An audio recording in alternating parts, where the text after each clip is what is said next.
नमस्कार दोस्तों। राजा ने कहा रात है, रानी ने कहा रात है, सुबह सुबह की बात है। ये जो बात है ये हम इसलिए कह रहे हैं कि प्रधानमंत्री मोदी ने जो इसके ऊपर फैसला आया है डिग्री का कि मोदी अपनी डिग्री सार्वजनिक नहीं कर सकते हैं, और ये फैसला किसी ने नहीं, हाई कोर्ट के जज ने दिया है। आपको मैं बता दूं, सन 2016 से ये केस लटका लटका लटका लटका और बताया गया है कि 1978 में भारत देश के प्रधानमंत्री श्री नरेंद्र मोदी जी ने, जो कि स्नातक की परीक्षा में उत्तीर्ण हुई, और इस बात को लटकाए लटकाए और आज कल ये जाकर के फैसला आया सोमवार को कि अगर मोदी जी चाह रहे हैं तो अपनी डिग्री सार्वजनिक दिखाएं और ना चाह रहे हैं तो ना दिखाएं।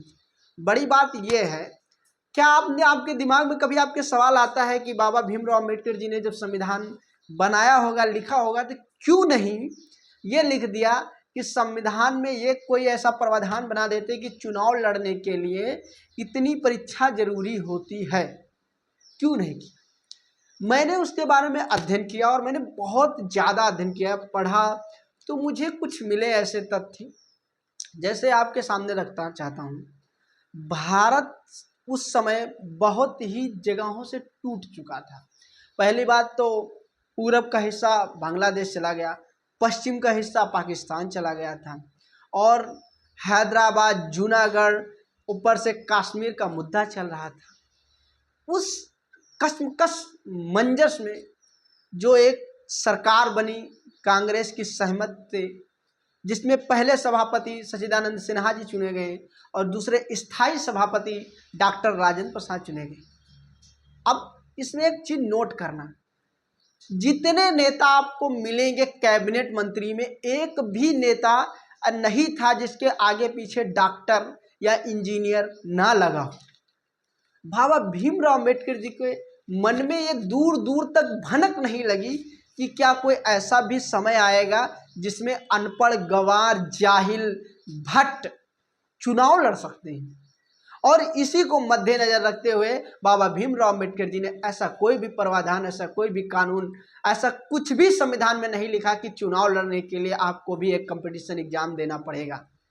और उसका रीजन यही था कि उस समय जितने व्यक्ति थे कैबिनेट मंत्री में, सभी के पास डॉक्टर की तो डिग्रियां नहीं थी तो LLB जरूर किए थे, बैरिस्टर की पोस्ट उनके पास जरूर होती थी, चाहे जो व्यक्ति हो।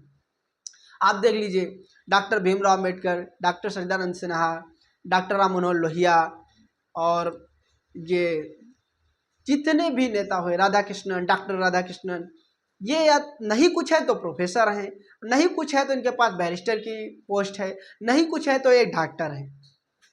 मास्टर से नीचे तो उस समय कोई था ही नहीं। और यही बात उनके जहन में चली गई कि जो आज का संसद है, अगर आज के संसद में कोई अनपढ़ नेता नहीं है तो आगे चल के क्यों आएगा, कैसे आ सकता है। और इसी को मद्देनजर रखते हुए बाबा भीमराव अम्बेडकर जी ने ऐसा कोई प्रावधान नहीं बनाया है जिस प्रावधान के तहत उसमें बताया जाए कि चुनाव लड़ने के लिए आपके पास कंपटीशन एग्जाम की डिग्री कंप्लीट होनी चाहिए। और इसी को दिखाते हुए मोदी जी के पर ये जो फैसला आया कि मोदी जी चाहें तो अपनी डिग्री दिखाएं और ना चाहें तो ना दिखाएं। अब मैं ये नहीं कहूँगा कि कोर्ट बिक गया है, क्योंकि ये मेरे मुंह से अच्छा नहीं लगेगा, लेकिन सोच लो कि जो केस सन 2016 से चलते हुए आज 25 में फाइनल हुआ है, पूरे मतलब 16-9-25 9 साल हो गए, और 9 साल के बाद फिर वही पुराना स्टेटमेंट जो पेश हुआ कि चाहे तो मोदी जी दिखाएं और ना चाहे तो ना दिखाएं। तो इसका मुद्दा ही नहीं बनता था। आपके पास जब याचिका दायर हुई, RTI दायर हुई, आप तुरंत कह सकते थे कि भाई ये मोदी जी का मामला है, मोदी जी प्रधानमंत्री बन चुके हैं, वो चाहें तो दिखाएं, ना चाहें तो दिखाएं। आप उसमें 9 साल घसीटने का क्या मतलब है? लोगों को क्या चाह रहे हो? ये तो वो वाली बात हुई कि डॉक्टर से कहा जाए कि मरीज कब तक जिंदा रह सकता है, बता रहे हाथ जीवित रहेगा जब तक उसको दवाएं चल रही। अगर दवाएं से ही जीवित करना तो 2 दिन के लिए दवाई हटा दो, मार डालो। क्यों अपना बेडशीट परेशान कर रहे हो? क्यों उसके घर से पैसा ला रहे हो? मेरे कहने का मतलब यही था कि ये जो फैसला आया है ये बहुत अच्छा फैसला है। अगर इसी राह पे भारत देश चलता रहा तो विश्व गुरु बने या ना बने, लेकिन हाँ, ये विश्व में कहीं छोटा सा छोटा सा रह के रह जाएगा, क्योंकि जहाँ पे कोर्ट ऐसे ऐसे फैसले देने लगे, जहाँ पे संविधान का हनन होने लगे, वहाँ पे तो कुछ भी हो सकता है। तो बताइएगा आपकी जानकारी कैसी लगी। धन्यवाद। जय हिंद जय भारत।